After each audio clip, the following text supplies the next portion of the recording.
আল্লাহ রাব্বুল আলামিনের লাখো কোটি শুকরিয়া আদায় করছি। সিরাতুন নবী সাল্লাল্লাহু আলাইহি ওয়াসাল্লাম বাস্তবায়ন কমিটি মোগলা বাজার দক্ষিণ সুরমায়ের আজকের এই সিরাতুন নবী সাল্লাল্লাহু আলাইহি ওয়াসাল্লাম সম্মেলনের সূচনা লগ্নে দিনের কর্মব্যস্ত সময় আল্লাহ তাআলা আমাদেরকে দুনিয়ার সকল কাজ থেকে ফারিগ করে আল্লাহ তাআলা আমাদেরকে রাসূল করিম সাল্লাল্লাহু আলাইহি ওয়াসাল্লামের সিরাত আলোচনা সংক্রান্ত এই মাহফিলে আমাদেরকে উপস্থিত হওয়ার তৌফিক দান করেছেন। আমরা সবাই একবার অন্তরের অন্তঃস্থল থেকে আল্লাহ রাব্বুল ইজ্জত ওয়াল জালালের দরবারে কালেমাতুশ শুকর আদায় করি, আলহামদুলিল্লাহ। ভাই সাহেব বল কিফটামি না করি, একবার জোরে সবাই পড়েন আলহামদুলিল্লাহ। আমি তো আপনারা সিলেটের মানুষ, আমরা তো খুব খাসের মানুষ সবাই। তো যেহেতু সিরাতুন নবী সাল্লাল্লাহু আলাইহি ওয়াসাল্লাম মাহফিল, রাসূলুল্লাহ সাল্লাল্লাহু আলাইহি ওয়াসাল্লামের আনুগত্যের গুরুত্ব নিয়ে কয়েকটা কথা আমি আপনাদের সামনে পেশ করার চেষ্টা করব। দেখেন, আমাদের ঈমানের প্রথম যে গুরুত্বপূর্ণ পাঠ, এটার নাম হলো তাওহীদ। আর আমাদের ঈমানের গুরুত্বপূর্ণ দ্বিতীয় যে পাঠ, এটার নাম হলো রিসালাত। আপনি যদি ইসলামে প্রবেশ করতে চান, আপনার তাওহীদের আকীদাও বিশুদ্ধ লাগবে, আপনার রিসালাতের আকীদাও বিশুদ্ধ হতে হবে। এজন্য আপনি কালিমা তাইয়্যিবা দেখবেন দুইটা অংশ আছে, লা ইলাহা ইল্লাল্লাহ এক অংশ, মুহাম্মাদুর রাসূলুল্লাহ আরেক অংশ। লা ইলাহা ইল্লাল্লাহ হলো তাওহীদ, মুহাম্মাদুর রাসূলুল্লাহ হলো রিসালাত। ঠিক তেমনিভাবে আপনি যদি কালিমা শাহাদা দেখেন, কালিমা শাহাদার প্রথম অংশ আপনি দেখবেন আশহাদু আল্লা ইলাহা ইল্লাল্লাহ ওয়াহদাহু লা শারীকা লা, এটাকে বলে তাওহীদ। কালিমা শাহাদার দ্বিতীয় অংশ হলো আশহাদু আন্না মুহাম্মাদান আবদুহু ওয়া রাসূলুহু, এটাকে বলে আপনার রিসালাত। তা একজন মানুষ যদি ইসলামের পরিচয় সে লালন করতে চায়, ইসলাম পরিচয়ে ধারণ করতে চায়, ইসলাম পরিচয়ে জীবন যাপন করতে চায়, তাহলে তার তাওহীদের কনসেপ্ট যেমন ক্লিয়ার থাকতে হবে, তার তাওহীদের আকীদা যেমন একেবারে ক্লিয়ার থাকতে হবে, ঠিক তেমনভাবে তার রিসালাতের আকীদাও একদম ক্লিয়ার থাকতে হবে। যদি তাওহীদের আকীদা আর রিসালাতের আকীদায় কোনো ধরনের সমস্যা থাকে, কিছু সমস্যা তাকে আহলুস সুন্নাহ ওয়াল জামাআত থেকে বের করবে, কিছু সমস্যা তাকে ইরতিদাদের দিকে নিয়ে যাবে, কিছু সমস্যা তাকে জিন্দিক বানাবে, কিছু সমস্যা তাকে মুরতাদ বানাবে, কিছু সমস্যা তাকে ইসলাম থেকে বের করবে। এক ক্যাটাগরি আছে, অর্থাৎ কিছু সমস্যা মৌলিকভাবে দুই প্রকার। এক প্রকার সমস্যা যেটা করলে সে ইসলাম থেকে বের হবে না, কিন্তু আহলুস সুন্নাহ ওয়াল জামাআতের জান্নাতের রাস্তা থেকে বের হয়ে যাবে। আর কিছু সমস্যা এমন আছে যেটা করলে সে ইসলাম থেকেই টোটাল বের হয়ে যাবে। ইসলাম থেকে বের হয়ে কোনোটা জিন্দিক হবে, কোনোটা মুরতাদ হবে, কোনোটা মুশরিক হবে, কোনোটা কাফের হবে, ওটা সবাই ইসলাম থেকে বের হয়ে গেছে। আসেন, আমরা সবাই স্বীকৃতি এ কথা দেই কালেমা তাইয়্যিবা পড়ার মাধ্যমে, কালেমা শাহাদা পড়ার মাধ্যমে আমরা সবাই এই কথা স্বীকৃতি দেই যে আমাদের রব একমাত্র আল্লাহ। বলেন না, আমাদের রব একমাত্র আল্লাহ। জোরে বলেন না, আমাদের রব একমাত্র আল্লাহ। এই যে আপনি স্বীকৃতি দিলেন, আপনি তো দুনিয়ার চর্মচক্ষু দিয়ে আল্লাহকে দেখেন নাই, আল্লাহর কথা আপনি শুনবেন না, আল্লাহর জিবরিল আপনার কাছে ওহী নিয়ে আসবেন না, আসমানি কোনো কিতাবও আপনার উপর অবতীর্ণ হওয়ার কোনো সম্ভাবনা নাই। তাহলে প্রশ্ন হলো, আপনি যে তাওহীদের স্বীকৃতি দিলেন, আপনি যে আল্লাহকে রব হিসেবে স্বীকার করলেন, আল্লাহর রুবুবিয়ত স্বীকার করলেন, আল্লাহর উলুহিয়ত স্বীকার করলেন, আল্লাহর হাকিমিয়ত স্বীকার করলেন, আপনি রব মানলেন আল্লাহকে, ইবাদতের যোগ্য মানলেন আল্লাহকে, আইন দেওয়ার মালিক মানলেন একমাত্র আল্লাহকে, ক্ষমতার মালিক মানলেন একমাত্র আল্লাহকে। এগুলোকে বলা হয় হাকিমিয়ত। রুবুবিয়ত মানে আপনি সৃষ্টিকর্তা মানলেন আল্লাহকে, রিজিকদাতা মানলেন আল্লাহকে, মৃত্যুদাতা মানলেন আল্লাহকে, মৃত্যুর পর পুনরায় জীবন দানকারী মানলেন আল্লাহকে। যিনি সৃষ্টি করতে পারেন, যিনি রিজিক দিতে পারেন, যিনি মৃত্যু দিতে পারেন, যিনি মৃত্যুর পর আবার জীবিত করতে পারেন, তার নাম রব। আমরা আল্লাহর রুবুবিয়ত স্বীকার করি, মানি আল্লাহকে আমরা সৃষ্টিকর্তা মানি, আল্লাহকে রিজিকদাতা মানি, আল্লাহকে মৃত্যুদাতা মানি, আল্লাহকে আবার মৃত্যুর পর পুনরায় জীবন দানকারী মানি, এটার নাম হলো রব। আমরা আল্লাহর উলুহিয়ত স্বীকার করি, মানে আমরা দুনিয়াতে একমাত্র আল্লাহর ইবাদত করি। ইয়াকা না'বুদ মানে ইবাদতের যোগ্য একমাত্র আল্লাহ, আল্লাহ ছাড়া কারো ইবাদত করবো না, এটাকে বলা হয় উলুহিয়ত। হাকিমিয়ত মানে জমিনের মালিক আল্লাহ, আসমানের মালিক আল্লাহ, চন্দ্রের মালিক আল্লাহ, সূর্যের মালিক আল্লাহ, আইন দেওয়ার মালিক আল্লাহ, ক্ষমতার মালিক আল্লাহ। সুতরাং আইন মানবো আল্লাহর, ক্ষমতা মানবো আল্লাহ। আল্লাহর আইনের বাহিরে গেলে, আল্লাহর ক্ষমতার বাহিরে যেই যাবে, তার আইন তার ক্ষমতা আমরা মানি না, তার আইন তার ক্ষমতা আমরা মানি, এটাকে বলে হাকিমিয়ত। এখন তাওহীদের একটা প্রকার হাকিমিয়ত আছে কিনা, যেহেতু এখানে সাধারণ পাবলিক এটা বোঝানো কঠিন, এটা আবুল হাসান নাদভী রাহিমাহুল্লাহ আসরে হাজির দিন কি তাফহিম ও তাশরীহ পড়বেন, শেখুল ইসলাম তাকি উসমানী হাকিমুল উম্মতকে সিয়াসি আফকার পড়বেন, এগুলো পড়লে বুঝবেন। তো আমি যেই প্রসঙ্গটা আজকে বলতে চাচ্ছি সেটা বুঝেন। আমরা রব মানলাম আল্লাহকে, ইবাদতের যোগ্য মানলাম আল্লাহকে, আল্লাহর রুবুবিয়ত স্বীকার করলাম, আল্লাহর উলুহিয়ত স্বীকার করলাম, আল্লাহর হাকিমিয়ত স্বীকার করলাম। বাত তো ভাই কিন্তু কথা তো হইলো এটা, আমরা আল্লাহকে দেখি নাই, আমরা আল্লাহর কথা শুনি নাই, আমাদের কাছে আল্লাহর পক্ষ থেকে ওহী আসবে না, তাহলে আমরা আল্লাহর বিধান মানবো কেমনে? আল্লাহ তাআলা কোরআনে বলেছেন, ইন কুনতুম তুহিব্বুনাল্লাহ,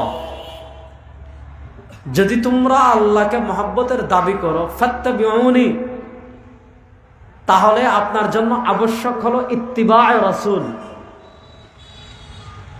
আল্লাহ তাআলা পবিত্র কোরআনে ইত্তিবায়ে রাসূলের নির্দেশ দিয়ে আমাদেরকে বলেছেন, দুনিয়াতে সবাই বলে আমি আল্লাহর পথে ডাকছি, যারা মাজার পূজা করে তারাও বলে তাদের পথ আল্লাহর পথ, যারা মাজারে সিজদা করে তারা বলে তাদের পথ আল্লাহর পথ, আমরা বলে আমাদেরটা আল্লাহর পথ, জামাতে ইসলাম বলে তাদেরটা আল্লাহর পথ, সুন্নিরা বলে তাদেরটা, দেওয়ানবাগী বলে তাদেরটা, হেজবুত তাওহীদ বলে তাদেরটা, হেজবুত তাহরীর বলে তাদেরটা, জেএমবি বলে তাদেরটা। আপনি যাইবেন কোন দিকে? কেউ তো এই কথা বলবে না যে আমার কোম্পানির মাল নকল, কেউ এই কথা বলবে না আমারটা ভুল, সবাই বলবে তারটা আসল। শুনেন, আপনি আল্লাহর সন্তুষ্টির পথে আছেন কিনা, আপনি যেই পথে চলছেন সেই পথে আল্লাহর সন্তুষ্টি আছে কিনা, আপনি যেই পথে হাঁটছেন সেই পথ আল্লাহর সন্তুষ্টির দিকে অগ্রসর হচ্ছে কিনা, আপনি যে হাইওয়ে ধরে এগিয়ে যাচ্ছেন সেই হাইওয়ে আপনাকে জান্নাতের পথে অগ্রসর করছে কিনা। মানে আপনি আটিয়া যাইরা, এখন আপনি যাবে আটিয়া যাইরা, এখন আপনি ওবাদি যাইরা না ওবাদি যাইরা, কুলাউড়া ওবাদি যাইরা না সিলেট বাই যাইরা। আপনার গন্তব্য যদি সিলেট হয় তাহলে আপনার আগে সতর্ক হতে হইব যে আপনি যেদিকে যাচ্ছেন এটা সিলেটের দিকে যাচ্ছে না বড়লেখার দিকে যাচ্ছে। আর আপনার গন্তব্য যদি হয় বড়লেখা, তাহলে আপনি যখন এদিকে আটা শুরু করবা আপনার দেখতে হইব যে এই রাস্তা বড়লেখার পায়ে গেছে না সিলেট পায়ে গেছে। যাচাই করার দরকার আছে না নাই? আমরা কিন্তু দুনিয়াতে যাচাই করি, সবাই যাচাই করি। আরে ভাই 2 টাকা দিয়ে একটা জিনিস কিনলে আসল না ভেজাল পরীক্ষা করি, 20 টাকা দিয়ে একটা জিনিস কিনলে পরীক্ষা করি, 100 টাকা দিয়ে কিনলে পরীক্ষা করি। কিন্তু ইমানের ক্ষেত্রে আমাদের পরীক্ষা করার কোনো প্রয়োজন লাগে না, কারণ সরওয়ারে দো আলম 1400 বছর আগে বলেছেন কিয়ামতের আগে উম্মার অবস্থা হবে ইয়াবিউ দীনাহু বিআরদিন মিনাদ দুনিয়া। এই উম্মার কাছে টাকার দাম হবে, পয়সার দাম হবে, পদের দাম হবে, দেনার নাম হবে, নেতার দাম হবে, সবার দাম হবে, এই উম্মার কাছে ইমানের দাম থাকবে। আসেন আমি যে কথাটা বুঝাতে চাচ্ছি, দেখেন আমরা জীবনের সব ক্ষেত্রে আল্লাহর আনুগত্য করব কেমনে, হাঁটার ক্ষেত্রে আমি আল্লাহর আনুগত্য করব কেমনে, খাওয়ার ক্ষেত্রে আল্লাহর আনুগত্য করব কেমনে, বিয়ে শাদীর ক্ষেত্রে আল্লাহর আনুগত্য করব কেমনে, ব্যবসা বাণিজ্যের ক্ষেত্রে আল্লাহর আনুগত্য করব কেমনে, পরিবারের সাথে আল্লাহর আনুগত্য করব কেমনে, রাজনীতি করার ক্ষেত্রে আল্লাহর আনুগত্য করব কেমনে, রাষ্ট্র পরিচালনার ক্ষেত্রে আল্লাহর আনুগত্য করব কেমনে, সংসদ পরিচালনার ক্ষেত্রে আল্লাহর আনুগত্য করব কেমনে।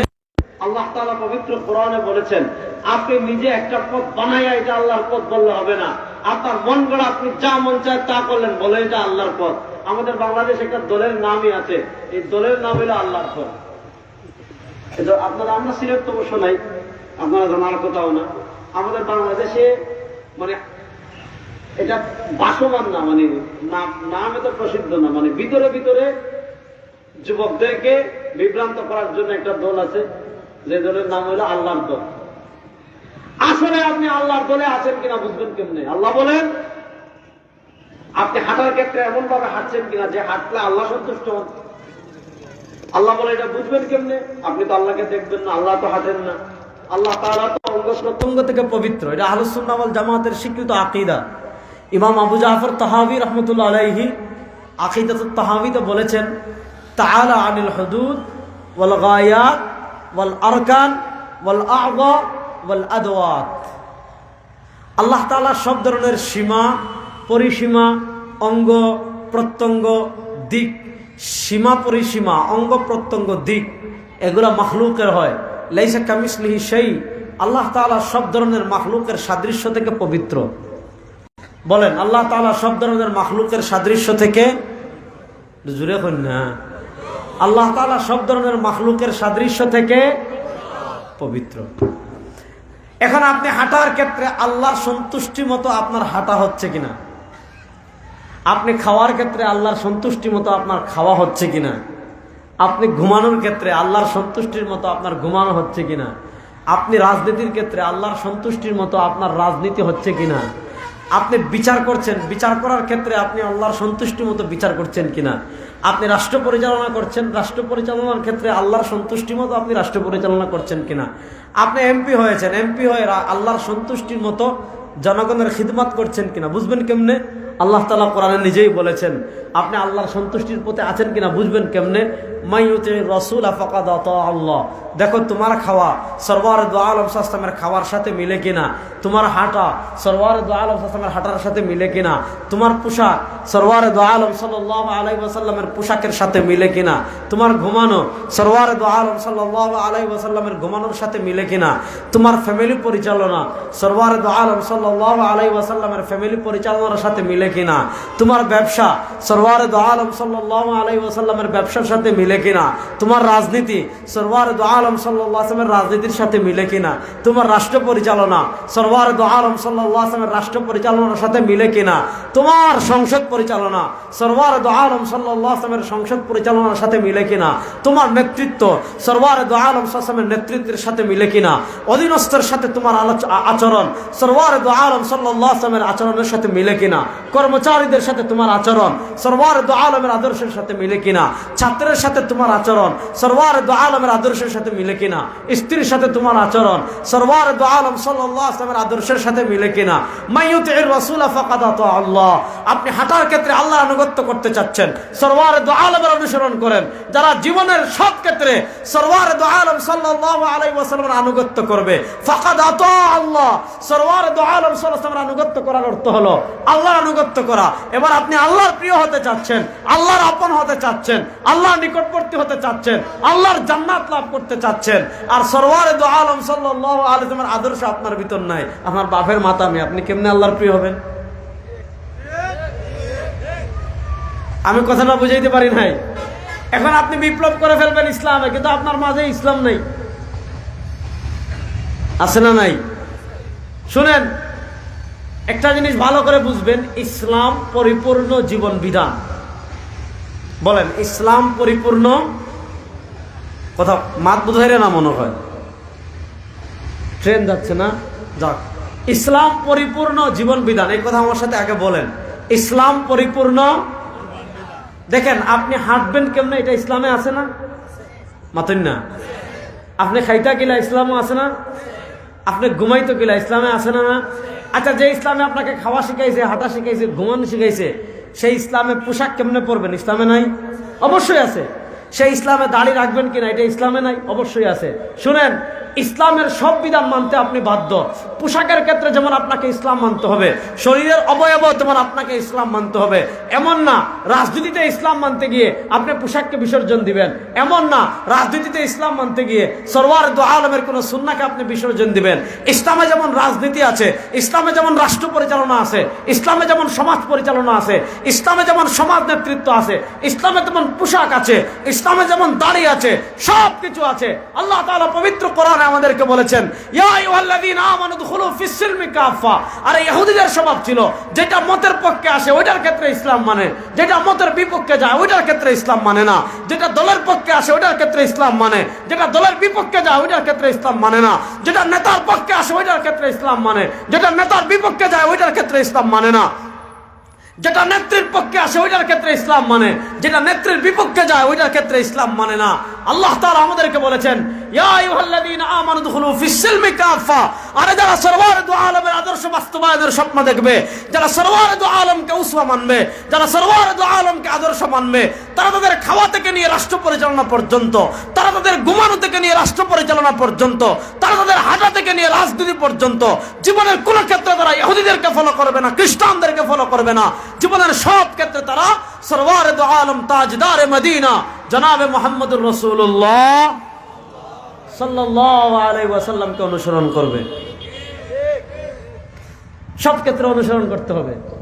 এখন আমরা দেখেন রাসূলুল্লাহ সাল্লাল্লাহু আলাইহি ওয়াসাল্লামকে অনুসরণ করি কোথায় জানেন? শুক্রবারে মসজিদে গরম জিলাপি খাওয়ার লাগা, যাতে বড় জিলাপিটা আমার যেগুত ফেস বেশি, অথবা যেগুত মিঠাই বেশি, অথবা যেগুত চিনি বেশি। কোন এলাকাত মিঠাই দিয়া বানায়, কোন এলাকাত চিনি দিয়া বানায়, যে এলাকাত যে চল। আমাদের অবস্থা কি? আমরা রাসূলুল্লাহ সাল্লাল্লাহু আলাইহি ওয়াসাল্লামের সুন্নাহ খুঁজি, রাসূলুল্লাহ সাল্লাল্লাহু আলাইহি ওয়াসাল্লামকে আদর্শ মানি। কোথায়? শুক্রবারে গরম জিলাপি খাওয়ার জন্য, অথবা আপনি মনে করেন মিলাদ পড়ার জন্য, অথবা মৃত মানুষের বাড়িতে এই যে 3 দিন 4 দিন 21 দিন 40, এগুলা সুস্পষ্ট বিধান। বলেন এগুলা সুস্পষ্ট? আর আসতে বলেন না, এগুলা সুস্পষ্ট দিন তারিখ নির্ধারণ করে 7 নম্বর দিন, 21 নম্বর দিন, 40 নম্বর দিন। এই দিন তারিখ নির্ধারণ করে ওই দিনকে বিশেষ সওয়াব মনে করে ওই দিন অনুষ্ঠান করা মৃত ব্যক্তির জন্য, এগুলো হলো সুস্পষ্ট বিধাত। এগুলোর সাথে ইসলামের কোনো সম্পর্ক। আরে বেটা 40 যদি 40 বেদাত, 40 যদি ইসলামে থাকতো 40 নম্বর দিন সিন্নি করার কথা, তাহলে রাসূলুল্লাহ সাল্লাল্লাহু আলাইহি ওয়াসাল্লাম ইন্তেকালের পর হযরত সিদ্দিক আকবর আর ওমর ইবনুল খাত্তাব রাদিয়াল্লাহু তাআলা আনহু অর্ধ পৃথিবীর বাদশা ইসলামিয়া মদিনাত কয়টা উট জব করে 40 করতে আপনি চিন্তা করেননি? হ্যাঁ, আমাদের মাথায় তো আল্লাহ, দুনিয়া তো আমাদের কারো মাথা এমন নাই আমার জানার মতে যার মাথাতে আল্লাহ গোবর দিছেন, এমন মাথা পাইছেননি। এত পরীক্ষা নিরীক্ষা দুনিয়া হচ্ছে, কোন পরীক্ষা কখনো ধরা পড়ছে যে অমুকের মাথায় গোবর? আল্লাহ তো সবার মাথায় মগজ দিচ্ছেন। আপনি একটু চিন্তা করেন না মিয়া, আপনি মৃত মানুষের নামে যা করতেছেন, যদি মৃত মানুষের বাড়িতে এই সমস্ত অনুষ্ঠান ইসলামে থাকতো, সরওয়ারে দু আলম রাসূল দুনিয়া থেকে বিদায় নেওয়ার পর 21 নম্বর দিন আর 7 নম্বর দিন আর 40 নম্বর দিন সাহাবা একরাম কি করতেন?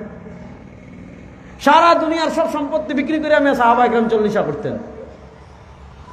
হযরত আবু বকরের 40 কত বড় হইতো, উমর ইবনে খাত্তাব অর্ধ জাহানের বাদশা তার 40 কত বড় হইতো, ওসমান গনি যিনি ইসলামকে কত সহযোগিতা করেছেন তার 40 কত বড় হইতো, আলী রাদিয়াল্লাহু তাআলা 40 কত বড় হইতো, হাসান হুসাইনের 40 কত বড় হইতো, ফাতেমার 40 কত বড় হইতো, ইবনে আব্বাস, ইবনে মাসউদ, আব্দুল্লাহ ইবনে আব্বাস। হ্যাঁ, তা আপনি কি একটু চিন্তা করেন না? রাসূল আমাদেরকে সাহাবা একরামের অনুসরণের কথা বলছেন। সাহাবা একরামের আলোচনা আমি পরে আসতেছি, মনোযোগ দিয়ে। আপনারা আসেননি আমার লগে? ঘুমাইছেন না তো? আচ্ছা, মাত বুঝবা বলা করে। তাহলে আমরা যদি আল্লাহর আনুগত্য করতে চাই, তাহলে আল্লাহর আনুগত্য করতে হলে আমাদের কি কি করতে হবে? আল্লাহর আনুগত্য করতে হলে দেখতে হবে সরওয়ারে দু আলমের আনুগত্য তোমার ভিতর আছে কিনা। কুল ইন কুনতুম তুহিব্বুনাল্লাহ ফাত্তাবিউনি মান ইউতি'র রাসূলা ফাকাদ আতাআল্লাহ। তুমি আল্লাহর আনুগত্য করছো কিনা এটা বুঝবা কেমনে? দেখো তোমার ভিতর সরওয়ারে দু আলম সাল্লাল্লাহু আলাইহি ওয়াসাল্লামের আনুগত্য আছে কিনা। যদি তোমার ভিতর সরওয়ারে দু আলম সাল্লাল্লাহু আলাইহি ওয়াসাল্লামের আনুগত্য পাওয়া যায়, মান ইউতি'র রাসূলা, যারা সরওয়ারে দু আলম সাল্লাল্লাহু আনুগত্য করবে, ফাকাদ আতাআল্লাহ, তারাই আল্লাহর আনুগত্য করবে। আপনি যত আল্লাহর কথা বলেন, আর আপনি যত ইসলামের কথা বলেন, আর আপনি যত কোরআনের কথা বলেন, আপনি যত হাদিসের কথা বলেন, আর যত বিপ্লবের কথা বলেন মিয়া, যদি আপনার ভিতর সরওয়ারে দু আলমের আদর্শ না থাকে, যদি আপনার ভিতর সরওয়ারে দু আলমের জীবন বিধান না থাকে, আপনার চেয়ে বড় ভণ্ড আল্লাহর জমিনে আর কেউ নাই। নারে তাকবীর, দিন ইসলাম, দিন ইসলাম, জিন্দাবাদ জিন্দাবাদ, সিরাতুন নবী সম্মেলন। এবার বুঝেন, তাহলে জীবনের সব ক্ষেত্রে নবী করিম সাল্লাল্লাহু আলাইহি ওয়াসাল্লামের আনুগত্য করা লাগবে কি লাগবে না? রাসূলুল্লাহ সাল্লাল্লাহু আলাইহি ওয়াসাল্লামের আনুগত্যের অনেকগুলো প্রেক্ষাপট আছে। যেমন রাসূলুল্লাহ সাল্লাল্লাহু আলাইহি ওয়াসাল্লামের আনুগত্যের একটা প্রেক্ষাপট আমি দেখাই, সেই একটা প্রেক্ষাপট হলো রাসূলুল্লাহ সাল্লাল্লাহু আলাইহি ওয়াসাল্লামের সুন্নাহ। বলেন রাসূলুল্লাহ সাল্লাল্লাহু আলাইহি ওয়াসাল্লামের, এখানে দুইটা শব্দ বুঝবেন, একটা হলো হাদিস, একটা হলো সুন্নাহ। বলেন, একটা হলো হাদিস আর একটা হলো, এগুলা নিয়ে ইলমি আলোচনা কিন্তু মানুষের কাছে করা কঠিন। তারপর আমি সহজ করে আপনাদেরকে বলি যে হাদিস আমলযোগ্য ওই হাদিস সুন্নাহ। অনেক হাদিস এমন আছে যেগুলো আমরা পড়ি আমলযোগ্য না, হয়তো মানসুখ হয়ে গিয়েছে, অথবা ঘটনা বর্ণনা করা হয়েছে, অথবা এটা কোনো বিশেষ সময়ের সাথে নির্দিষ্ট, অথবা বিশেষ সময়ের সাথে খাস, এগুলো সব হাদিস। কিন্তু বিশেষ করে সুন্নাহ বলা হয় এগুলো যেগুলো আমরা আমল করি। এজন্য আমরা আহলুস সুন্নাহ। বলেন, আমরা হলাম আহলুস সুন্নাহ ওয়াল জামা। বলেন আহলুস সুন্নাহ ওয়াল, শরম পাইরা মনে হয় বাদ খাইছেন না নিমাদানে, তাহলে বলেন আহলুস সুন্নাহ ওয়াল, বলেন না আহলুস সুন্নাহ ওয়াল। এই জামাত মানে জামাতে ইসলাম না, এই জামাত মানে হেফাজতে ইসলাম না, এই জামাত মানে ইসলামী আন্দোলন না, খেলাফত মজলিস না, এই জামাত মানে জামাতে সাহাবা। বলেন এই জামাত মানে জামাতে রাসূল করিম সাল্লাল্লাহু আলাইহি ওয়াসাল্লামের কথা, রাসূলুল্লাহ সাল্লাল্লাহু আলাইহি ওয়াসাল্লামের কাজ, রাসূলুল্লাহ সাল্লাল্লাহু আলাইহি ওয়াসাল্লামের মৌন সমর্থন। হুয়া মা উযিফা ইলা নবী সাল্লাল্লাহু আলাইহি ওয়াসাল্লাম মিন কাউলিন আও ফি'লিন আও তাকরীরিন। আল্লাহ নবী ইসলামের কথা, আল্লাহ নবী সাল্লাল্লাহু আলাইহি ওয়াসাল্লামের কাজ, আল্লাহ নবী সাল্লাল্লাহু আলাইহি ওয়াসাল্লামের মৌন সমর্থন। মৌন সমর্থন মানে সাহাবায়ে কেরাম নবী করিম সাল্লাল্লাহু আলাইহি ওয়াসাল্লামের উপস্থিতিতে কোনো কাজ করেছেন, নবী করিম সাল্লাল্লাহু আলাইহি ওয়াসাল্লাম সেটাকে সমর্থন দিয়েছেন, মানে তিনি প্রতিবাদ করেননি। যদি নিষেধ হতো বা ইসলামের বিধান না হতো তাহলে তো নবী ইসলাম নিষেধ করতেন, রাসূল ইসলাম নিষেধ করেননি, এটাকে বলা হয় তাকরীর, এটাকে বলা হয় মৌন সমর্থন। দেখেন আল্লাহ নবী ইসলামের কথা আমাদের জন্য দলিল, আল্লাহ নবী ইসলামের কাজ আমাদের জন্য দলিল, আল্লাহ নবী ইসলামের মৌন সমর্থন আমাদের জন্য দলিল। কোরআন যেমন আমাদের জন্য দলিল, কোরআন দিয়ে যেমন হালাল হারাম প্রমাণ হয়, কোরআন দিয়ে যেমন জায়েজ নাজায়েজ প্রমাণ হয়, কোরআন দিয়ে যেমন শরিয়ার বিধান প্রমাণ হয়, ঠিক তেমনি ভাবে নবী করিম ইসলামের কথা দিয়ে বিধান প্রমাণ হয়, নবী করিম ইসলামের কথা দিয়ে জায়েজ নাজায়েজ প্রমাণ হয়, নবী করিম ইসলামের কথা দিয়ে হালাল হারাম প্রমাণ হয়, নবী করিম ইসলামের কাজ দিয়ে হালাল হারাম প্রমাণ হয়, নবী করিম ইসলামের কাজ দিয়ে জায়েজ নাজায়েজ প্রমাণ হয়, রাসূলুল্লাহ ইসলামের কাজ দিয়ে নবী করিম শরিয়ার বিধান প্রমাণ হয়। আল্লাহর কোরআন দিয়ে যেমন জায়েজ প্রমাণ হয়, নাজায়েজ প্রমাণ হয়, হালাল প্রমাণ হয়, হারাম প্রমাণ হয়, ফরজ প্রমাণ হয়, ওয়াজিব প্রমাণ হয়, সুন্নাহ প্রমাণ হয়, মুস্তাহাব প্রমাণ হয়, হারাম প্রমাণ হয়, ঠিক তেমনি ভাবে রাসূল করিম সাল্লাল্লাহু আলাইহি ওয়াসাল্লামের হাদিস দিয়েও হালাল প্রমাণ হয়, হারাম প্রমাণ হয়, জায়েজ প্রমাণ হয়, নাজায়েজ প্রমাণ হয়, ফরজ প্রমাণ হয়, মুস্তাহাব প্রমাণ হয়, ওয়াজিব প্রমাণ হয়। বিধানের ক্ষেত্রে কোরআন দিয়ে যেমন বিধান প্রমাণ হয়, নবী করিম সাল্লাল্লাহু আলাইহি ওয়াসাল্লামের হাদিস দিয়ে তেমন বিধান প্রমাণ হয় কি হয় না? ওই বিধান প্রমাণের দিক থেকেই ইমাম আবু দাউদ রাহিমাহুল্লাহ, আবু দাউদ একটা হাদিস এনেছেন, খতিবে বাগদাদি রাহিমাহুল্লাহ আল কিফায়া ফি ইলমি রিওয়ায়াত হাদিস এনেছেন। তারপর ইমাম ইবনে আব্দুল বার মালিকি রাহিমাহুল্লাহ তিনি তার জামিউ বায়ানুল ইলমি ওয়া ফাযলিহিতে হাদিস এনেছেন। সুনান ইবনে মাজাতে ওই বর্ণনাটা এসেছে। নবী করিম সাল্লাল্লাহু আলাইহি ওয়াসাল্লাম বলেছেন আলা ইন্নী উতিতুল কোরআন, লম্বা হাদিস। হাদিসের শেষে নবী করিম সাল্লাল্লাহু আলাইহি ওয়াসাল্লাম বলেছেন আমার উম্মতেরা শোনো, আলা ইন্নী উতিতুল কোরআন ওয়া মিসলাহু মা, আমি তোমাদের কাছে এসেছি, আমাকে পাঠানো হয়েছে বা আমি এসেছি তোমাদের কাছে কি নিয়ে? কোরআন নিয়ে। ওয়া মিসলাহু মা, কোরআনের মতো আরেকটা নিয়ে। কোরআনের মতো তো কিছু নাই, কোরআন আল্লাহর কালামুল্লাহ, কোরআন তো আল্লাহর কালাম, কোরআনের মতো আবার কি আনলেন? কোরআনের মতো তো আর কিছু নাই। এখানে কোরআনের মতো দিয়ে নবী করিম সাল্লাল্লাহু আলাইহি ওয়াসাল্লাম এটা বুঝান নাই যে কোরআনের মতো আরেকটা আল্লাহর কিতাব নিয়ে আসছি, বরং রাসূলুল্লাহ সাল্লাল্লাহু আলাইহি ওয়াসাল্লাম যে বলেছেন আমি কোরআনের মতো আরেকটা নিয়ে আসছি, এটার দ্বারা এটা বুঝিয়েছেন কোরআন দ্বারা যেমন বিধান প্রমাণ হয়, কোরআন দ্বারা যেমন হালাল হারাম প্রমাণ হয়, কোরআন দ্বারা যেমন জায়েজ নাজায়েজ প্রমাণ হয়, রাসূল করিম সাল্লাল্লাহু আলাইহি ওয়াসাল্লামের হাদিস দিয়েও তেমন বিধান প্রমাণ হয়। এইটা বলার জন্যই নবী করিম সাল্লাল্লাহু আলাইহি ওয়াসাল্লাম বলেছেন আমার উম্মার ভিতর একদল লোক বের হবে মুত্তাকিউন আলা আরিকাতিহি, যারা বড় বড় চেয়ারে বসে থাকবে, যারা বড় বড় মসনদে বসে থাকবে, আর বলবে বাইনানা কিতাবুল্লাহ ফামা ওয়াজাদনা ফিহি মিন হালাল ফাআহিল্লু ওয়া মা ওয়াজাদনা ফিহি মিন হারাম ফাহাররিমু। তোমাদের ভিতরে একদল মানুষ এরা বড় বড় চেয়ারে বসে থাকবে, বড় বড় চেয়ারে বসে বসে বসে বসে আপনাদেরকে কি শিখাবে? আরে ভাই তোমার কাছে আল্লাহর কিতাব আছে, আল্লাহর কিতাবে যেটাকে হালাল পাইবা ওইটাকে হালাল বলো, আল্লাহর কিতাবে যেটাকে হারাম পাইবা এটাকে হারাম বলো। নবী করিম ইসলাম বলেন কথাই তো ঠিক আছে, আল্লাহর কিতাব হালাল করলে হালাল হয়, আল্লাহর কিতাব হারাম করলে হারাম হয়। কিন্তু নবী করিম সাল্লাল্লাহু আলাইহি ওয়াসাল্লাম সাথে কায়দা আরেকটা বাড়াচ্ছেন। নবী করিম সাল্লাল্লাহু আলাইহি ওয়াসাল্লাম সাথে শর্ত আরেকটা বাড়াচ্ছেন। কি শর্ত বাড়াচ্ছেন? আলা ইন্না মা হারামা রাসূলুল্লাহ, আলা ইন্না মা হারামা রাসূলুল্লাহ ফাহুয়া মিসলু মা হারামাল্লাহ, আলা ইন্না মা হারামা রাসূলুল্লাহ ফাহুয়া মিসলু মা হারামাল্লাহ। সরওয়ার দু আলম সাল্লাল্লাহু আলাইহি ওয়াসাল্লাম বলেন, আমার উম্মতেরা শুনো, আলা ইন্না মা হারামা রাসূলুল্লাহ, শুনো, আল্লাহ রাসূল সাল্লাল্লাহু আলাইহি ওয়াসাল্লাম যদি কোনো জিনিস হারাম করেন, ফাহুয়া মিসলু মা হারামাল্লাহ, আল্লাহ হারাম করলে যেমন হারাম হয়, আমার নবী হারাম করলে তেমন হারাম হয়।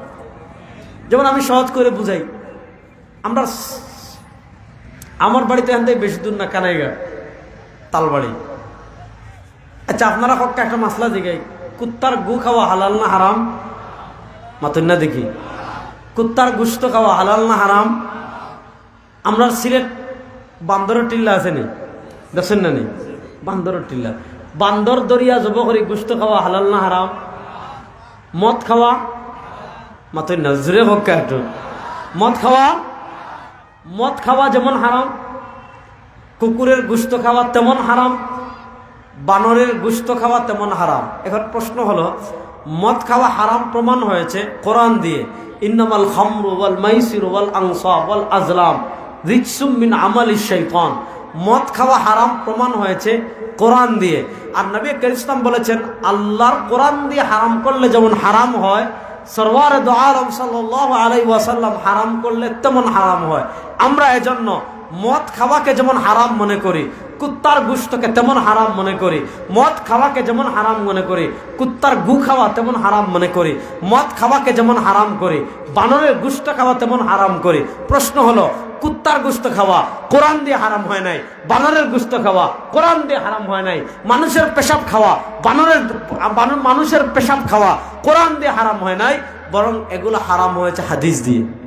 বলেন, এগুলো হারাম হয়েছে হাদিস দিয়ে। সুতরাং আমরা যেমন আল্লাহর কোরআন মানি, নবী করিম সাল্লাল্লাহু আলাইহি ওয়াসাল্লামের হাদিস আমরা মানি কি মানি না? বলেন না, নবী করিম সাল্লাল্লাহু আলাইহি ওয়াসাল্লামের হাদিস আমরা মানি কি মানি না? ভাই, নবী করিম সাল্লাল্লাহু আলাইহি ওয়াসাল্লামের হাদিস যদি আপনি না মানেন, দেখেন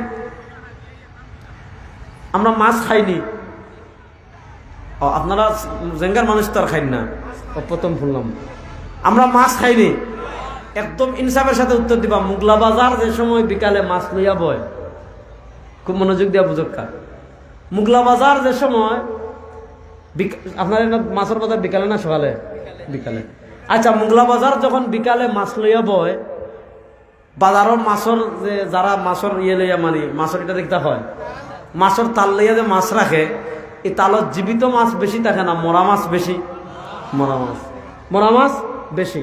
আল্লাহ কোরআনে বলেছেন, হুররিমাত আলাইকুমুল মাইতা, মনোযোগ, আল্লাহ বলেছেন হুররিমাত আলাইকুমুল মাইতা, তোমাদের জন্য মৃত প্রাণী খাওয়া হারাম করা হয়েছে।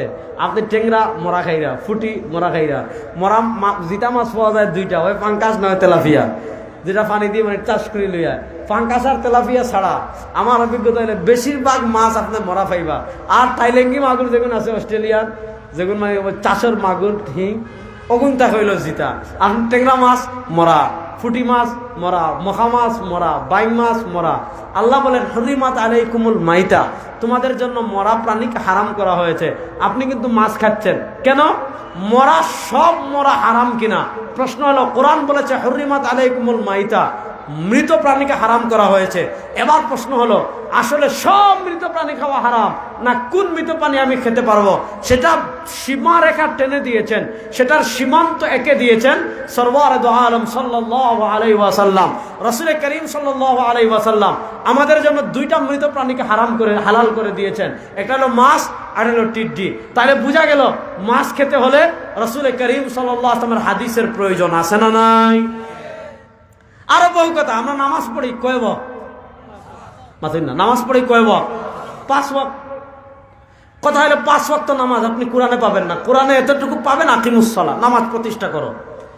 আপনি যাকাত দিচ্ছেন, ইসলামের গুরুত্বপূর্ণ ইবাদত নামাজ আর যাকাত। আপনি নামাজের নির্দেশ কোরআনে পাবেন, আপনি যাকাত দেওয়ার নির্দেশ কোরআনে পাবেন, কিন্তু নামাজের পুরা স্ট্রাকচার, নামাজের পুরা বডি, নামাজের পুরা কাইফিয়ত জাকাতের পুরা পুঙ্খানে পুঙ্খা মাসালা।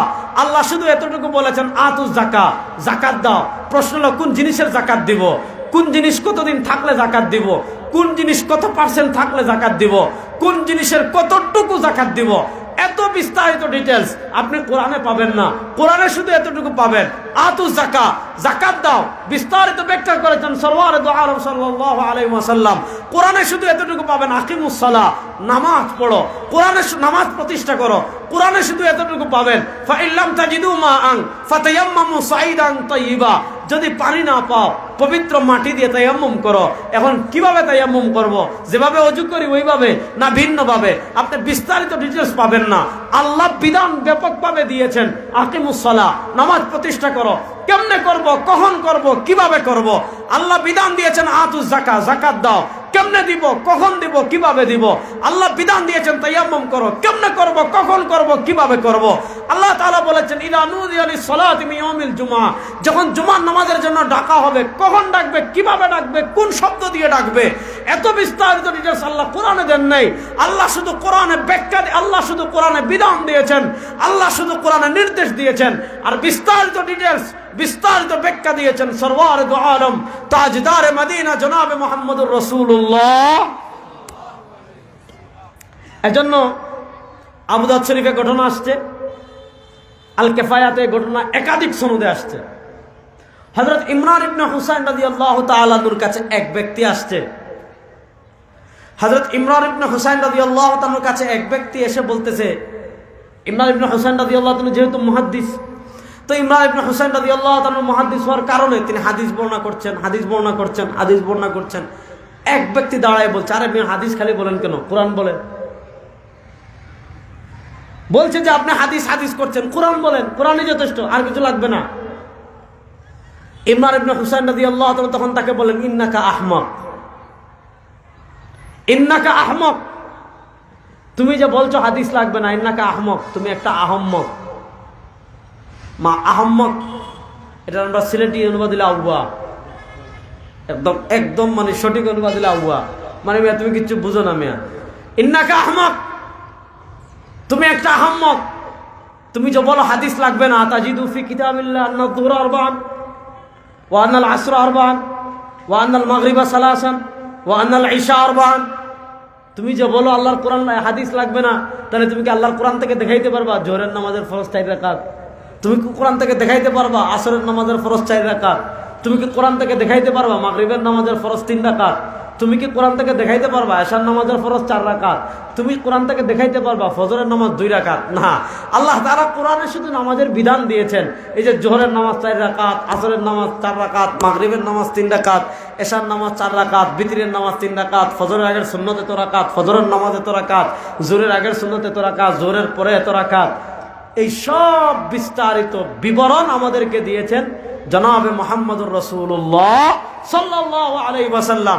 এবার তিনি যে আমাদেরকে ব্যাখ্যা দিয়েছেন, তিনি যে আমাদের রূপরেখা দিয়েছেন, তিনি যে আমাদেরকে স্ট্রাকচার দিয়েছেন, এটা মানা যে আবশ্যক, এটা আল্লাহ কোরআনে বলেছেন আতিউল্লাহ ওয়া আতিউর রাসূল। আল্লাহ বলেছেন কুল ইন কুনতুম তুহিব্বুনাল্লাহ ফাত্তাবিউনি ইউহিব্বুকুমুল্লাহ। আল্লাহ বলেছেন মান ইউতিউর রাসূল ফাকাদ আতা আল্লাহ। আল্লাহ বলেছেন ফালা ওয়া রাব্বিকা লা ইউমিনুনা হাত্তা ইউহাক্কিমুকা ফিমা শাজারা বাইনাহুম সুম্মা লা ইয়াজিদু ফি আনফুসিহিম হারাজাম মিম্মা কাযাইতা ওয়া ইউসাল্লিমু তাসলিমা। রাসূল করিম সাল্লাল্লাহু আলাইহি ওয়াসাল্লামকে ব্যাখ্যার অথরিটি, শরিয়ার ব্যাখ্যা করার, বিধান দেওয়ার অথরিটি দিয়েছেন আল্লাহ। অথরিটি আল্লাহ দিয়ে নিজেই বলছেন আমার হাবিবের আনুগত্য করলে আল্লাহ আনুগত্য করবা। এখন যদি কেউ বলে আমি হাদিস মানি না, এক হাদিস না মানার কারণে সে কাফের। 2 হাদিস মানার কথা কোরআনের প্রায় 14টা থেকে একাধিক আয়াতে আসছে, ওই আয়াতগুলো না মানার কারণে সে ডাবল কাফের। বলেন সে ডাবল কাফের। এই কথাগুলো আমি কেন বললাম? বাংলাদেশের সামাজিক যোগাযোগ মাধ্যমের কল্যাণে, ইন্টারনেটের কল্যাণে যে ঈমান বিধ্বংসী ফিতনাটা তুফানের মতো আমাদের তারুণ্যকে গ্রাস করছে, হয়তো সিলেটে নাই, আপনারা টের পান কম, কারণ আপনারা ওলি আল্লাহর সুহবতে থাকেন। তো বাকি অনেক তরুণ সংশয়, মানে ইসলামের দুশ্মন যারা আছে, বিশেষ করে ওরিয়েন্টালিস্টরা, মুস্তাশরিকিনরা, তাদের একটা বড় মিশন হলো সংশয় তৈরি করা। অর্থাৎ ইসলামী শরিয়ার অকাট্য কোনো বিধান নিয়ে তার অন্তরে সংশয় তৈরি করে দেওয়া, তার অন্তরে প্রশ্ন তৈরি করে দেওয়া, সংশয়বাদ, এটা মানুষকে ইর্তেদাদের দিকে নিয়ে যায়। যদি কেউ ইসলামের কোনো ছোট্ট বিধান নেই, মনে করেন ইসলাম শাস্তি দিয়েছে যে চুরি করবে তার হাত কেটে ফেলতে হবে। ইসলাম শাস্তি দিয়েছে যদি কেউ জিনা করে, অবিবাহিত হলে 100টা দুর্রা মারতে হবে, বিবাহিত হলে তাকে রজম মেরে হত্যা করতে হবে। ইসলাম যে দণ্ডবিধি দিয়েছে, হুদুদ, কিসাস, তাজিরাত, এগুলা তো অকাট্য। আপনি নামাজ পড়ছেন, মনে করেন দেখেন কেমনে আপনার ইমানটা নষ্ট করে দেখায়, কেমনে সংসদবাদ তৈরি করে। সে বলবে হাত কেটে ফেলে দেওয়া এটা একটা অমানবিক কাজ। একজন মানুষের জীবিত, সে হাত দ্বারা ধরবে, খাবে, সে না হয় একটা ভুল করেছে, সারা জীবনের জন্য তার হাত কেটে ফেলে দিবেন। এই যে ইসলাম চুরের শাস্তি দিয়েছে হাত কাটা। প্রথম আমাদের দেশে তারা ইসলামের দণ্ডবিধি কেন না চায় জানেন? আমাদের দেশে আপনি হাত কাটার কথা বলবেন, ওরে বাপ রে বাপ, সব শাহবাগে একসাথে গর্ত থেকে বের হয়ে যাবে, সব সুশীল একসাথে গর্ত থেকে বের হয়ে যাবে, সব রাজনীতিবিদ একসাথে গর্ত থেকে বের হয়ে যাবে। কেন গর্ত থেকে বের হয়ে যাবে? কারণ এগুলা সব সুর, রাষ্ট্রের কোটি কোটি টাকা এরা চুরি করেছে। ইসলাম ক্ষমতায় আসলে একটারও হাত থাকবে না, এজন্য এরা ইসলামকে ভয় পায়, এজন্য তারা ইসলামকে ভয় পায়, আমি আর কিছু না। দেখেন ইসলাম চুরির শাস্তি দিয়েছে ক্লিয়ার, আস-সারিকু ওয়াস-সারিকা ফাকতাউ আইদিয়াহুমা। আপনি ইসলামের হক বাস্তবায়ন করতে পারছেন না, চেষ্টা করবেন। আপনি ইসলামের কিসাস বাস্তবায়ন করতে পারছেন না, চেষ্টা করবেন। আপনি ইসলামের তাজিরাত বাস্তবায়ন করতে পারছেন না, চেষ্টা করবেন। কিন্তু ঈমান নষ্ট হয় কেমনে? বাস্তবায়ন করতে পারছেন না। আমাদের দেশের আইন আদালতে ইসলামের দণ্ডবিধি নাই। ইসলামের দণ্ডবিধি 3 প্রকার, হুদুদ, কিসাস, তাজিরাত। সরওয়ারে দো আলম সাল্লাল্লাহু, তিনি যেমন নেতা ছিলেন, তিনি যেমন নবী ছিলেন, তিনি যেমন রাসূল ছিলেন, ঠিক তেমন তিনি রাষ্ট্রপ্রধানও ছিলেন। আল্লাহ নবী তেমন প্রধান বিচারকও ছিলেন। আল্লাহ নবী সাল্লাল্লাহু আলাইহি ওয়াসাল্লাম যত বিচার করেছেন, তিনি শাস্তির 3টা ক্যাটাগরি রেখেছেন, অপরাধের 3টা ক্যাটাগরি রেখেছেন। একটা হলো একটা অপরাধ হদ, আরেকটা অপরাধের কিসাস, আরেকটা অপরাধের তাজিরাত। যাক, ইসলাম দণ্ডবিধি দিয়েছে এই 3 প্রকারের। হুদুদ, বলেন হুদুদ। রাষ্ট্রপক্কা হুদুদ, এই পিচ্ছিরা মাথাস না, ওই যে ঘুমায়, বলেন হুদুদ। মাথের না জোরে, আরে ভাত খাইবা তো গিয়া, সমস্যা নেই। হুদুদ, কিসাস, তাজিরাত। বলেন হুদুদ, কিসাস, তাজিরাত। একজন দাঁড়িয়ে হক কাছে, এই তুমি দাঁড়ো, ওই যে দাঁড়ো, আপনি বক্কা, ওদের টুপি নাই, হ্যাঁ, আর তুমি তো পারবা, মাদ্রাসাত পড়ো। বলেন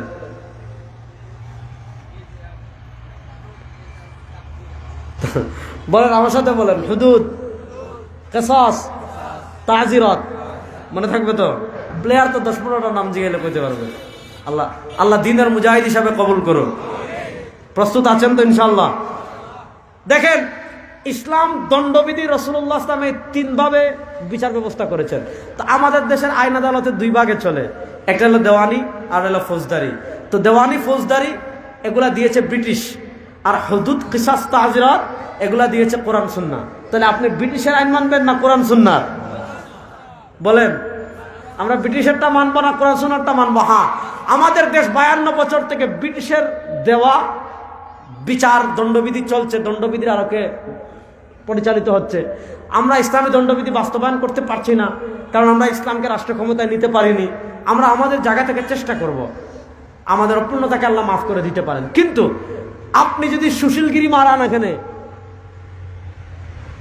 আপনি যদি এখানে চেতনা বিক্রি করেন আর চেতনা মারান আর সুশীলগিরি মারান, যে এটা কেমন কথা যে একজনে চুরি করেছে আপনি তার হাত কেটে দিবেন। আপনি যদি এখানে সুশীলগিরি মারান যে এই যুগে হাত কাটা এটা চলবে না, এটা মধ্যযুগীয় বর্বরতা। আপনি যদি এখানে সুশীলগিরি মারান যে কোরআনের এই আইন এই যুগে দরকার নাই, এখন আমরা এগিয়ে গিয়েছি, এখন আমরা স্মার্ট হয়ে গিয়েছি, এখন আমরা ডিজিটাল হয়ে গিয়েছি, এখন আমরা উন্নয়নের রোল মডেল হয়ে গিয়েছি, এখন আমরা সিঙ্গাপুর হয়ে গিয়েছি, আমরা মালয়েশিয়া হয়ে গিয়েছি। আসলে সিঙ্গাপুর আর মালয়েশিয়া হয়েছেন কিনা তা তো জানেনি। এখন যদি আপনি এখানে সুশীলগিরি মারান যে সিঙ্গাপুর হয়ে গিয়েছি, মালয়েশিয়া হয়ে গিয়েছি, ইউরোপ হয়ে গিয়েছি, সুতরাং এখন আর এগুলা চলবে না, হাত কাটার দরকার নাই, পা কাটার দরকার নাই, শাস্তি দেওয়ার দরকার নাই, এই কথা বলতে দেরি সে মুরতাদ হতে দেরি না, এই কথা বলার সাথে সাথে তার ঈমান চলে যাবে।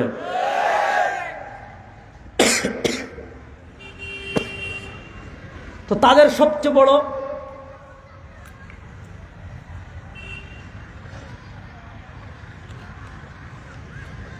তাদের সবচেয়ে বড় সফলতার জায়গা কোনটা? দুইটা জায়গায় আমি দেখাই। ইসলাম বিরোধী শক্তির এই শতাব্দীতে সবচেয়ে সফল জায়গা কোনটা? একটা হলো ইসলামের ভিতর তারা একটা প্রজন্ম তৈরি করেছে যারা সংশয়বাদ, অর্থাৎ ইসলাম পরিপূর্ণ তারা ওন করে, ইসলামকে তারা মানে, ইসলামকে তারা ধারণ করে, ইসলামকে তারা স্বীকার করে, কিন্তু ক্ষেত্র বিশেষে ইসলামের একটা বিধান নিয়ে তাদের সংশয় আছে যে ইসলাম এটা কেমন শাস্তি, যে কেউ ব্যভিচার করলে তাকে বক্ষ পর্যন্ত খুঁড়ে পাথর মেরে তাকে মারতে হবে, কেউ চুরি করলে তার হাত কেটে ফেলতে হবে। এই এই ইসলামের একটা বিধান সম্পর্কে, যে বিধান সম্পর্কে সামান্য সন্দেহ করলে, যে বিধান সম্পর্কে সামান্য পরিমাণ সন্দেহ থাকলে ঈমান চলে যায়, তো তাদের একটা সফলতার জায়গা হলো এখানে যে তারা ইসলামের ভিতর প্রচুর পরিমাণ সংশয় তৈরি করে দিয়েছে। আর আরেকটা সফলতার জায়গা হলো ইসলামকে তারা বৃত্তবন্দী করতে পেরেছে এই শতাব্দীতে এসে। খ্রিস্টানরা যেমন তাদের রাজ্য বিস্তৃত করার সময় তাদের ধর্মকে গির্জাবন্দী করে ফেলেছিল, রাষ্ট্রকে ধর্ম থেকে আলাদা করে ফেলেছিল, এই শতাব্দীতে যে ওরিয়েন্টালিস্টরা, মুস্তাশরিকরা, ইহুদিরা, খ্রিস্টানরা অর্থাৎ ইসলামের সকল বিরুদ্ধ শক্তি একত্রিত হয়ে ইসলামকে তারা চেয়েছে ব্যক্তি পরিবারের ভিতরে সীমাবদ্ধ করতে, ইসলামকে তারা চেয়েছে মসজিদের ভিতরে সীমাবদ্ধ করতে, ইসলামকে তারা চেয়েছে খানকার ভিতরে সীমাবদ্ধ করতে। এর বাইরে যেন ইসলাম না যায়, সংসদে যেন ইসলাম না যায়, রাষ্ট্র পরিচালনা যেন ইসলাম না যায়, বিচার ব্যবস্থায় যেন ইসলাম না যায়। এই জায়গায় তারা পরিপূর্ণভাবে কি হয়েছে? সফল হয়েছে। তো এই যুগে সংশয়বাদের একটা বড় ক্ষেত্র হলো তারা কোরআনের নাম দিয়ে ইসলামের দ্বিতীয় অকাট্য যে স্তম্ভ আছে, ইসলামের সবচেয়ে বড় স্তম্ভের নাম কোরআন, আর ইসলামের দ্বিতীয় স্তম্ভের নাম সুন্নাহ তথা হাদিস। তো এই যুগে তাদের একটা বড় সফলতার জায়গা হলো ইসলামের দ্বিতীয় স্তম্ভ হাদিস যেটা আছে, এই হাদিস নিয়ে সিস্টেমে মুসলমানদের ভিতর সংশয় তৈরি করার জন্য, অর্থাৎ মুসলমানদেরকে এই কথা বলবে আমাদের জন্য কোরআনই আছে, কোরআন তো আল্লাহর কিতাব, আরে নবী তো আল্লাহর নবী, আল্লাহ তাকে পাঠিয়েছেন, তিনি তো আল্লাহর দূত হয়ে এসেছেন, সুতরাং যেখানে আল্লাহর কোরআন আছে সেখানে আর কি দরকার, এই জাতীয় কথা বলে হাদিসের ব্যাপারে আমাদের মুসলিম তারুণ্যের অন্তরে তারা সন্দেহ তৈরি করতে চাচ্ছে, সন্দেহের বীজ তৈরি করতে চাচ্ছে। বাংলাদেশে কি সুন্দর সুন্দর নাম তাদের, আপনি ফেসবুকে দেখবেন, আপনি ইউটিউবে দেখবেন, একটা পেজ মাঝে মধ্যে বুস্ট করা আসে যেখানে অনেক ভিডিও প্রকাশ করা হয়, অনেক সুন্দর সুন্দর বই প্রকাশ করা হয়, এমনকি তারা কোরআনের তাফসীর প্রকাশ করেছে, এমনকি তারা কোরআনের অনুবাদ প্রকাশ করেছে, আরো অনেক অনেক অনেক অনেক বিষয় তারা প্রকাশ করে। তার ভিতর একটা বিষয় তারা বলে, কি নাম দিয়েছে? QRF নামটা দেখেন, আপনি ফেসবুকে সার্চ দিলে দেখবেন চলে আসছে, হয়তো অনেকে পাইছেন। QRF, কোরআন রিসার্চ ফাউন্ডেশন। আচ্ছা বলেন, এই নামটা যদি কেউ দেখে কি মনে করবে? যে কোরআন নিয়ে গবেষণা করে, তারা কি সুন্দর কোরআন ছাপিয়েছে, কোরআনের অনুবাদ ছাপিয়েছে, কোরআনের ব্যাখ্যা ছাপিয়েছে, কোরআনের তাফসির ছাপিয়েছে। নাম কি? QRF, কোরআন রিসার্চ ফাউন্ডেশন। এই কোরআন রিসার্চ ফাউন্ডেশনের মিশন কি? কোরআন রিসার্চ ফাউন্ডেশনের মিশন হলো মানুষকে হাদিস থেকে বিচ্ছিন্ন করা, অর্থাৎ তাদের কাছে শুধু দলিল কোরআন, কোরআনের বাইরে হাদিস মানা যাবে না, রাসূলুল্লাহ সাল্লাল্লাহু আলাইহি ওয়াসাল্লামকে অনুসরণ করা যাবে না। অথচ আল্লাহ বলেন ওয়া আতিউর রাসূল, আল্লাহ বলেন মা ইউতিউর রাসূলা ফাকাদ আতা আল্লাহ। আরে যে ব্যক্তির উপর কোরআন নাজিল হলো, আল্লাহ তাকে দায়িত্ব দিয়েছেন ইউআল্লিমুহুমুল কিতাব ওয়াল হিকমা, তিনি কোরআনের ব্যাখ্যা বিশ্লেষণ করবেন। এবার যার উপর কোরআন নাজিল হলো, তুমি যদি তার ব্যাখ্যা বিশ্লেষণ না মানো, তুমি যদি তার ব্যাখ্যা না মানো, 1400 বছর পর কোন শয়তানের ব্যাখ্যা মানবা তুমি?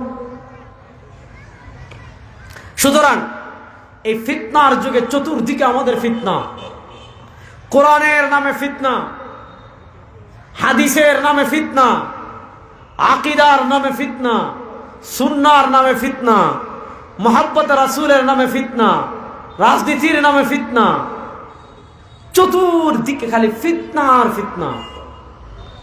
এই ফিতনার যুগে আমাদের করণীয় আছে না নাই? এই ফিতনার যুগে আমাদের সবচেয়ে বড় করণীয় হলো, এই ফিতনার যুগে আমাদের সবচেয়ে বড় কাজ হলো, এই ফিতনার যুগে আমাদের সবচেয়ে বড় দায়িত্ব হলো আমাদের ঈমান হেফাজত করা, আমাদের ঈমানের রক্ষণাবেক্ষণ করা, আমাদের ঈমানের যত্ন নেওয়া। আর আমাদের ঈমানের হেফাজত কেমনে করব, আমাদের ঈমানের যত্ন কেমনে করব, আমরা যেই কাজ করব, আমরা যেই কথা বলবো, আমরা জীবনের যেই ক্ষেত্রে যা করব, সব ক্ষেত্রে সরওয়ার দু আলম সাল্লাল্লাহু আলাইহি ওয়াসাল্লামের অনুসরণ করার চেষ্টা করব। আল্লাহ তাআলা আমাদের সবাইকে জীবনের সব ক্ষেত্রে সরওয়ার দু আলম আলাম তো উঠে গেছে, বাইরে নাই কোনটা পারবেন না। আল্লাহ তাআলা আমাদের সবাইকে জীবনের সব ক্ষেত্রে সরওয়ার দু আলম ইসলামের অনুসরণ করার তৌফিক দান করেন, আমিন। ইন আসাবতু ফামিনাল্লাহি ওয়া ইন আখতাতু ফামিন্নি ওয়া মিনাশ শাইতান। সুবহানাকাল্লাহুম্মা বিহামদিকা আশহাদু আল্লা ইলাহা ইল্লা আনতা আস্তাগফিরুকা ওয়া আতুবু ইলাইক। আসসালামু আলাইকুম ওয়া রাহমাতুল্লাহ।